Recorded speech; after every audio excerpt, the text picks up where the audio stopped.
Welcome everybody, Ravenar here, and today we're going to review the most recent balance patch, patch 55.2. And like always, I do want to encourage you guys to feel free to skip to whatever hero you would like to. And as always, I do encourage you to check me out on Twitch. I will post a link to that down below in the description. And lastly, of course, if you do like this video, I do encourage you to comment, like, and make sure you guys check out my other videos as well. And obviously, subscribe. But on that note, let's go ahead and get started here. Let's start with Anub'arak, who seems to be getting a little bit of a buff here, our resident beetle, which could use a little bit of love. It looks like they're going to be buffing his W a little bit, increase spell armor from 20 to 25, which is good, and increasing the shield on level 7, which increased from 345 to 400, which is going to be really nice. They're just trying to buff his non-beetle talents, it looks like, to try to increase the viability of them, which I really like. Level 13, W just does a little bit more damage, and he's going to have a passive damage bonus increase from 70 to 80%, duration increase from 3 to 4 seconds. So that's going to be really good on his passive as well. And then his level 20, Crypt Weave, which is going to be his cocoon. And obviously the damage over time on that is going to increase from 50 to 60. So overall, they're just trying to increase his non-beetle talents, which I really like here. So Anub'arak does need a little bit of a shakeup, so I am really enjoying these changes. So very good change to Anub'arak. Next up are Johanna nerf that we have been asking for quite some time. Obviously, Johanna does a decent amount of damage for a tank, so they're going to start out by nerfing her E talent on level 1. Bonus damage decrease from 125 to 75. Very excellent change here. And then obviously the Q talent on level 13, they're going to maximum punish damage bonus reduced from 175 to 150, so that's going to be a very good change there. And Blessed Hammer, which is generally your level 13, where basic attack cooldown reduction reduced from 3 to 2.5 seconds. So it's going to be a lot harder to use it as frequently, so very good change here. And then obviously the Falling Sword upgrade, Heaven's Fury, maximum targets hit per barrage increased from 4 to 6, so you can hit more people, but the cooldown reduction per bolt hit reduced from 2 to 1 seconds, and obviously damage reduced as well. So they said Johanna dealing too much damage, which is true. And then obviously they want to shake it up a little bit, so now you can hit more people, but it's going to do less damage. So the healing on this is actually going to be better, because if you're healing your allies, you can do that a lot easier, but you're going to do a lot less damage, which is definitely good. Definitely good change to Johanna. We'll see if it actually changes anything for her, but in terms of whether or not she's still first ban worthy, but it's definitely good to see her brought down a notch. We'll just have to see if it is enough, because she does have a very strong presence right now. But overall, I do like this change, and we'll have to see what it does. Artanis, this one I'm not actually very happy about.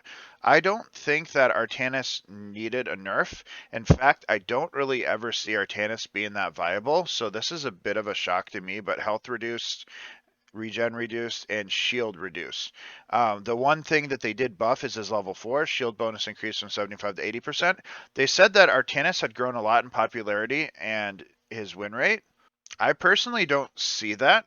So I know that obviously if the win rate's there, that's true.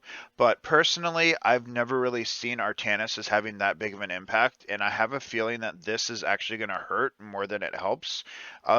Artanis has a lot of popularity, at least in the gold rank where I play. I don't think that this is really necessary. If anything, I feel like he needs a buff. Correct me if I'm wrong. Feel free to say something in the comment section if you guys have a different opinion about this. But my personal observation has been that Artanis hasn't really been that impactful to an extent that he needs a nerf. And I'm afraid that this is going to push him further down. I've always said Artanis is someone who you only pick him for amateur opponent. If you're not picking him for amateur opponent, you're usually better off picking another bruiser, because they're going to do whatever you try to do with him better. Obviously, if you enjoy playing him, that's fine, but just my personal opinion on that. But we'll have to see what happens here. On to Thrall. Thrall getting a slight buff here. Health increase from 1876 to 1896 and health regeneration as well. And then buffing is level 20. Passive cooldown reduction against heals increased from doubled to tripled, which is pretty huge actually. Thrall's very close to being competitive. So it is a level 20 talent, so obviously they are buffing his late game. Doubling to a triple, that's a huge boost in my opinion. So very good change to Thrall, giving him a little more health, which is going to help him in that solo lane and obviously regen as well. All right, and on to Varian. Heroic Strike cooldown reduced from basic attacks increased from 2 to 3 seconds. Lion's Maul damage bonus per stack from 6 to 7, and Colossal Smash damage increase from 160 to 185, and armor reduction 20 to 25. So they're buffing a couple of his. The change to Heroic Strike is a mild buff to both Taunt and Colossal Smash, which we'd like to see more often. I feel like Taunt has always been the pick here. Obviously, Twin Blades is probably the most popular. Very much, meme blades people like to see. They're just trying to shake up Varian a little bit. I honestly don't hate this. Varian's Taunt build is very strong, and this is only going to help it. I feel like Varian's not too overpowered that this is going to hurt anything. So an overall good change to Varian, and I think this will help him see a little bit more play, which I very much would enjoy. I just would like to see Varians not pick Twin Blades as much, and obviously picking Taunt when, you need a tank. So overall, this is a good change, and hopefully this will, let him see a little bit more play. All right, Alexstrasza, Gift of Life, additional functionality, Alex health regeneration increased by 150%. So this is really good here. As you guys know, Alex's Q drains her health. So this is going to help with the regeneration to make sure you can kind of couple that back a little bit. Level 16, Tough Love, change functionality. Gift of Life grants its target 10 armor, 2.5 increase to 30 armor while she's above 75% health. So hitting them with your Q is going to give them armor, which is awesome. That's just going to give them a little extra survivability. It's a pretty strong change.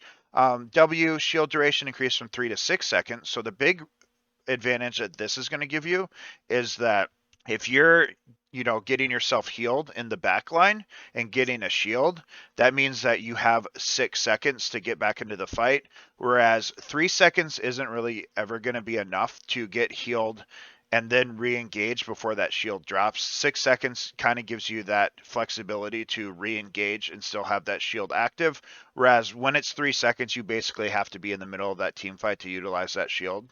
So I really do like this change, and I feel like that is going to be a very good change for Alex, and this is going to be obviously her Dragon Queen talent. Additional functionality, increased basic attack healing, which is basically whenever she basic attacks, anything caught in her breath range will heal an additional 50%. So very good level 16. Buffing a lot of the 16 talents is going to make her power spike a lot stronger. And I really do like this change to Alex. As it's stated here, she usually lingers amongst the lowest win rates for our healers. And I definitely agree with that. Alexstrasza is definitely someone who I would love to see more play from, and these changes are definitely going to help with that. The health regeneration from obviously her Q is going to help her get her health back quicker and utilize her Q better, and the level 16 power spike is going to give her a little bit better late game as well. All right, on to Rehgar, another character who did need a nerf. Health reduced and obviously regen. Purge cooldown increased, very needed. His cleanse was on way too short of a cooldown. So now with it sitting at a minute, that's a little bit more reasonable. Obviously 60 seconds is about average for a cleanse, and the fact that he gets it baseline is pretty huge. But yeah, so they're going to be nerfing his E-build, it looks like, which is obviously the still pretty strong build for him. I don't feel like Rehgar is too overpowered right now, but I do believe he could use a slight nerf to bring him down from a potential still a little bit OP, but hopefully they don't over nerf him here. But bonus totem health reduced from 50 to 25%, and healing reduce on level 4 for the Q, 200 to 160. Grounding totem attack speed from 30 to 25. Purge cooldown increase 10 to 15, and Earth Grasp damage reduction 145 to 115. Rehgar's most powerful talents are still cut above their competition, but they're not required for Rehgar to be a dominant force. So the thing is with Rehgar, he is still very strong. He is still very much first ban. I personally don't see him as being as terrifying as he used to be, but I do recognize that he is still a little bit on the strong side. So this will definitely bring him down a little bit, and I do believe that this is going to hopefully put him in a lot healthier spot, and I do think that this is obviously going to be a very good change for Rehgar. All right, on to Whitemane, another healer who had kind of fallen off a little bit. Very happy to see her get a little bit of love.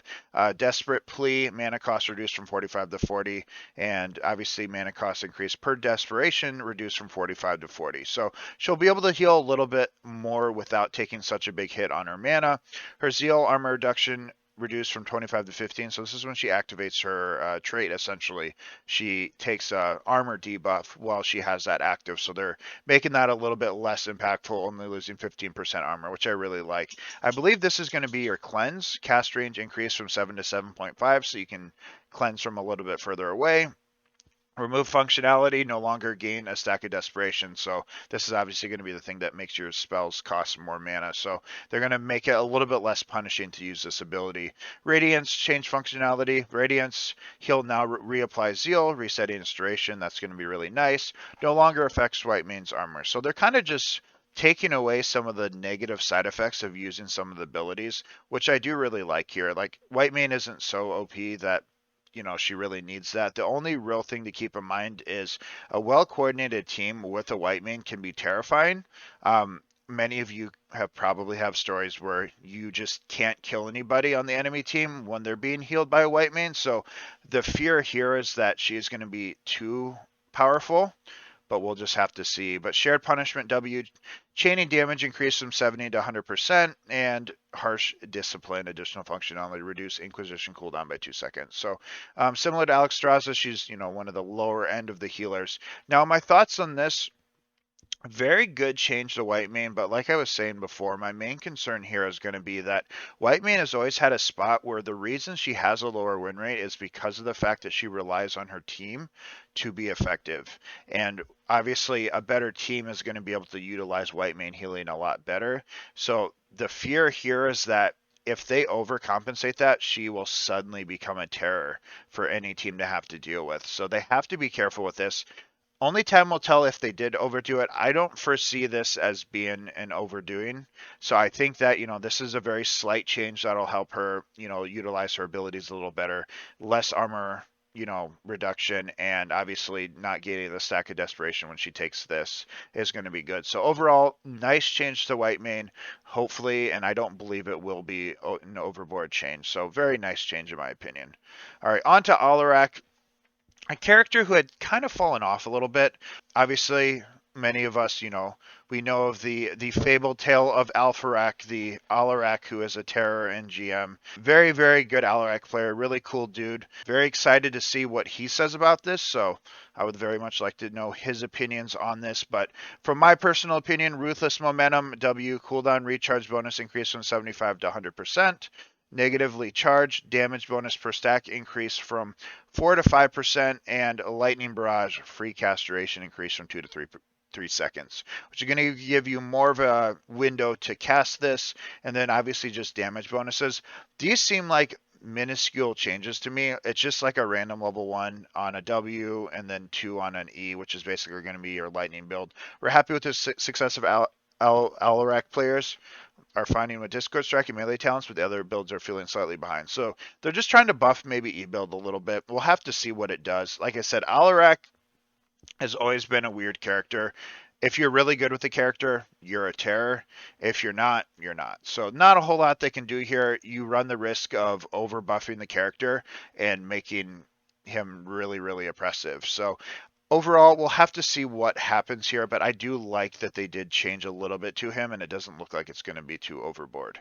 All right, so Cassia, weapon damage increase 120 to 122. Very minor change in my opinion here. It looks like they're trying to, shake things up a little bit from just going to single build on Cassia, because as it stands right now, she really only has one viable build. There's only a few talents you can really pick with her. Generally with level 1, you do take that Q. So charge strikes, damage bonus increase from 15 to 20%. They're just trying to, obviously shake up the level 1 a little bit, which is going to be nice. Ring of Leech, healing increase from 15 to 20%. Level 7, I don't know how to pronounce this, Seraph's Hymn. Cooldown reduce increase from 1.5 to 2 seconds. And then Martial Law, additional functionality requirement for damage bonus is also met if the target is blinded. So additional functionality, obviously nothing wrong with that. The problem here is Surge of Light is her general level 7 that you go to, and it has been the only level 7 that has really been viable on that talent tier for years. This is unfortunately not going to change it, in my opinion. It is nice to get a little bit of flavor added to it, but Surge of Light is just so strong, and it's really what makes Cassia powerful. So even though this is buffed, you're really not going to see this, in my opinion. Level 4, I believe it's called Inner Light. It's basically the activatable heal, is going to be usually the go-to here, but this increase in the healing with Ring of Leech could actually give it a little bit of a different flavor. You know, you have the choice of having passive healing as opposed to an activatable heal. So this is very important here, and I'm very excited to see if this one actually can pick up and gain a little bit of steam. And the big advantage here is you generally go Q build, but you have to stack it. This is going to give you a advantage at level 1. So, you know, if you're looking at a snowballing map like Braxis, taking this over Q could be viable. It just depends on, you know, how all the numbers shake out. But I do like some changes here. At level 7, in my opinion, isn't going to make a difference. But the 1 and 4s, I could see maybe shaking out a little bit of a niche in, you know, whether or not you pick them or not. But overall, very good change to Cassia. Cassia's basic attack build requires a riskier playstyle. Players are not viewing the danger as worth it, which is true. So overall, very good change to Cassia, and I'm very excited to see how this pans out. Chromie, my one of my favorite mages. They're not doing a whole lot to her. I don't play ARAM. Apparently, slowing sands is a terror in ARAM, so they're making sure you can't use it. Not much more to it than that, but no more slowing sands for you in ARAM. Gul'dan, this one is interesting to me, and I am afraid Gul'dan is suddenly going to shoot up to S tier, and that is going to be my fear because I love playing Gul'dan, and I've recently started playing Gul'dan again. They're buffing his Q build, which is already pretty strong in my opinion. Level 4, improved life tap, mana restored increased from 35 to 40%. Consume souls cooldown reduced from 30 to 25, and maximum charges 2 to 3. Consume souls is a really strong talent in general anyway. Now they give you 3 charges of it and make it recharge faster. Bound by Shadow, cooldown reduction increase from 1.5 to 1.75. Very nice change here. I believe this is the one where you Q and then you get the ECDR. So that's going to be a buff on that. And level 13 Fell Armor Q, spell armor increase from 40 to 50, Dark Bargain health bonus increase from 30 to 40%, and health stone 60 to 45 seconds. Very good change on the 13. Like I said, these are buffs all around. Q damage bonus per stack increase from 10 to 12. Third hit damage from your E, Ruinous Affliction, which is, you know, the big E damage, is being increased to 233 to 268. Prominence is tied to the strength of Drain build. The problem is, yes, Drain build is very strong. The problem I see is Gul'dan's not weak. Gul'dan didn't need a buff, in my opinion. I am actually afraid that, while I personally am excited about a Gul'dan buff as someone who plays Gul'dan myself, my fear is this is going to push Gul'dan into a permanently banned territory, which is not going to let me or anyone play the character. Q build definitely is a build that I have recently started playing. You know, shout out to Elixia for giving me that idea, but it is definitely a huge poke build that you can utilize with, and they just buffed it. Obviously, E build has been the meta build for years, and they buffed that as well. W build has kind of been the Storm League favorite as of late, and obviously they want to diversify and make all the builds viable. I feel like while I am excited about this, this might be a little bit too much. Hopefully I'm wrong, but my fear here is Gul'dan is very much about to be a permanently banned character. But very good change here to Gul'dan in terms of my personal happiness, but we'll see what the future holds for him. Sergeant Hammer, someone who has been a meme for a very long time. Level 1 ambush bonus damage increased from 100 to 125. Advanced artillery splash damage increased from 50 to 60. And maelstrom rounds cooldown reduced from 100 to 80 seconds. So buffing her level 1s, obviously, you know, overall good here. Hammer's always been a little bit underpowered. Obviously a very, very niche character, so they're just buffing a little bit of the damage there. Level 7 Hover Siege, movement speed increased from 40 to 50%, and graduating range time between increase reduced from 2 to 1.5. Obviously just little buffs on her D as well. And level 20 Shrapnel Mines, maximum armor reduction increased from 30 to 50. That's actually pretty huge. So the Q mines reduce armor by 50. That's actually pretty huge. And ultra capacitor attack speed per stack increased from 5 to 10, and attack speed increased from 40 to 60%. This is huge. Attack speed on a Sergeant Hammer is going to be massive here. The thing with Hammer she's always had a very niche spot, and obviously there are those random hammer, players, hammer one tricks that you run into. This actually might make hammer a little bit more viable, which is awesome. So like you get the level ones that are gonna kind of overall give you a better early game, and then now you have some comparable level 20s to pick from as well. So all of the talents seem to be viable. Hammer, obviously is always going to have that little niche, but you're almost potentially turning her into a almost auto attacker, sustained damage dealer, which on the right map could make her really good. So I really like this change. We'll have to see if this can put her into a not always a meme category when you pick her, because that's kind of where she's at right now. So very excited and very happy to see this change, and I'm very hopeful in where this will lead her. All right, but that's going to be it here. There's a slight bug fix at the end, Colossal Grounding Totem. But overall, what's my opinion on this patch? I really like it. Um, there are a few hit or misses in here.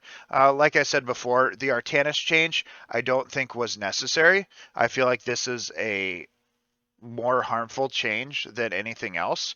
But other than that, obviously Rehgar gets nerfed, Johanna gets nerfed, which is much needed. Other than the potential Gul'dan buff that wasn't necessary, maybe I'm wrong here, but I really like the change here. The Sergeant Hammer change is a really nice change. The Whitemane change, Alexstrasza change. You get a couple extra healers that are viable. A slight buff on Thrall, Anub'arak. So I'm gonna give this patch probably a B plus, maybe even an A minus. We're gonna say A minus. We're giving this patch an A minus. I really like this patch. I'm really happy with how this patch turned out. But hey, thank you guys very much for listening. Again, if you haven't already, make sure you guys do check me out on Twitch, and like always, make sure you guys do comment, subscribe, check out my other videos as well. But most importantly, have a good night, everybody.